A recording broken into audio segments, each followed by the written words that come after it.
Yes, people, what's going on? Welcome to AdamMcKola TV. We are back. Apologies, there wasn't a reaction after the Atletico Madrid game. I'm not going to lie, I was proper disheartened after that game, man.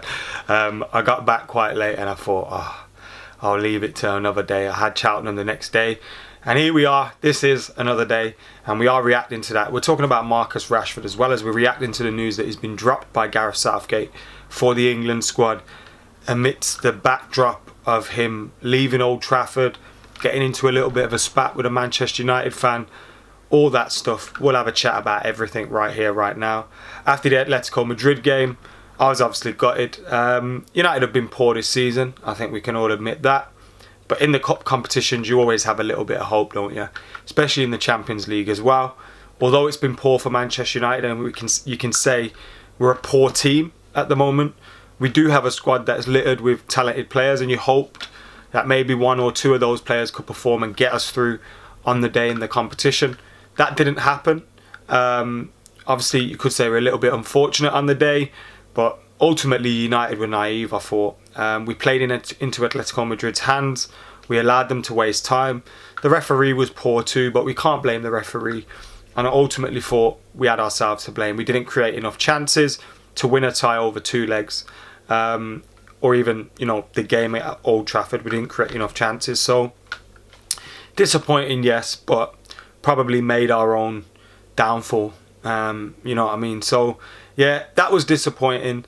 And then you have the fallout from that. And, Marcus Rashford reacting to a fan. Let's deal with that first. Look, I think Marcus Rashford's going through a difficult time at the moment on the pitch. He's lacking confidence. He's lacking goals as well. I think we've seen patches of him where his performances haven't quite been there, but he has still got goals for Manchester United. He's got 5 this season. That's not enough. We know we can get more. After 2 seasons where we've got 20 plus goals in all competitions, we know he can get more. We also know he's a better player than what we're showing at the moment, or what he's showing at the moment. But it's disappointing to see the form from him. He needs to turn that around. He needs to take some personal responsibility as well. Nevertheless, I have some sympathy for him. Look, he shouldn't be reacting to a Man United fan, that's criticising performances or whatever. He's in a position where he knows that's going to happen. But he's also a human being, you know what I mean? And if you're getting shit a lot of the time, sometimes, whether right or wrong, you're going to react. Now, he didn't swear at him as was initially reported about a middle finger. He told him to come and say it to his face. Which, again, if I was to shout something at someone in the streets, you may come across Manchester United players all the time. I may have a certain opinion on their performance or, whatever, whether they should be in the team or not. I'm never going to shout abuse at them. And if I do, I'm probably going to expect something back. Now, they're in a position where they've been told that they shouldn't. But I can understand it. Do you know what I mean? He's emotional. He's upset after the game. You're getting stuff from your own fans. It's not a great position. We've seen Rooney do it on the pitch when he was coming off the pitch as an England player. So, look, these things happen. But I do have some sympathy for him as well in that instance. Now, he's been dropped for England. I think that's the right decision. When you look at... I don't really keep an eye on England too much and all that kind of stuff, but he should be dropped. His form hasn't been good enough. Arguably shouldn't be starting for Manchester United at this moment in time. He needs to turn his form around. He needs to find his feet, find his confidence again. It's the right decision to drop him from the squad. I don't think there can be many arguments with that, and now he's got a job on his hands to fight for that spot in the team.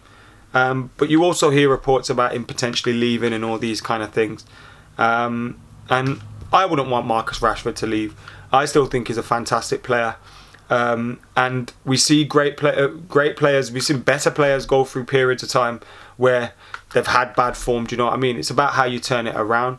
Now, we've seen the best of Marcus Rashford at the moment. He's going through a drop-off in his form, a drop-off in confidence, drop-off in goals, drop-off in everything. Now, he needs to take some personal responsibility and realise it's down to him to turn it around as well. It's down to the club to kind of protect him and nurture him. And I don't think we've done that enough with a lot of our players over the last couple of years. We've been chopping and changing managers, Have we done enough for our younger players to develop and give them the platform that they deserve at Manchester United, or they can expect at Manchester United? Probably not. And Marcus Rashford has probably suffered for that. He's got to turn his form around, though, to guarantee his spot in Manchester United, to guarantee his spot at England, and to get a new contract at Man United. But I hope he does get that contract, and I think all this talk at the moment is just that. Do you know what I mean? It's contract negotiations, which we see with players. And hopefully the contract's signed soon and he finds his form. The season's basically over. We've still got top 4 to fight for, you could probably say, but it's probably gone as well, do you know what I mean? And I don't think we should be in a position where top 4 is seen as an achievement, especially with the team and the hopes that we had at the start of this season. Nevertheless, Champions League football is important. We've got 9 games left of this campaign. You do your best in them.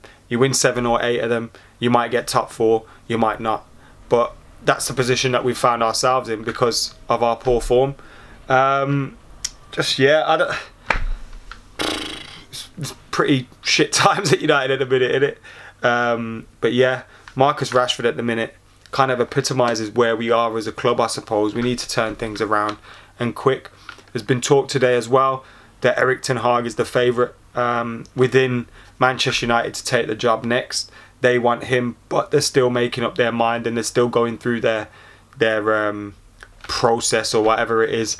Now, I hope we get our newer manager appointed ASAP and we know who it is. Look, the ones that are often touted with the Man United job, Ten Hag is out of the Champions League now, Poch is out of the Champions League now. Yes, they've got to fight for domestic competitions, but you can probably get a deal sorted for them in the summer and get an announcement made or something. So United need to act quickly and do things like we haven't done before, which is appoint a manager, give them the right structure, the right foundations around them in order to make Manchester United a long-term success again. Stop trying to quickly buy success. Stop trying to, get a cheat code to winning the Premier League or the Champions League again, and build something sustainable and that will be successful for the long term. We've seen it done at Man City. We've seen it done at Liverpool. Yes, Man City have outstanding finances. So do Man United. When you look at Liverpool, we have more finances than them. And yes, the Glazers have absolutely stolen so much money from Manchester United. And I wish they weren't owners of the club. But in the last 10 years, we have spent money. We just haven't spent it correctly. And that comes down to the Glazers' ownership because they're leaving it in the hands of, what they're having in the hands of Ed Woodward in the past and whoever going forward. We need to allow football minds to make decisions. And if Ten Hag was to get the job, hopefully someone like Rangnick would be sticking around alongside him. But again, it's all hopes. Do you know what I mean? You can't trust this United board to act responsibly, so I wouldn't hold my breath. Anyway, let us know your thoughts on everything that we've discussed today. The fallout from Atletico, what's up with Marcus Rashford, who's the next Man United manager. Get your thoughts in the comments below. Keep it like, comment, share, subscribe. See you later.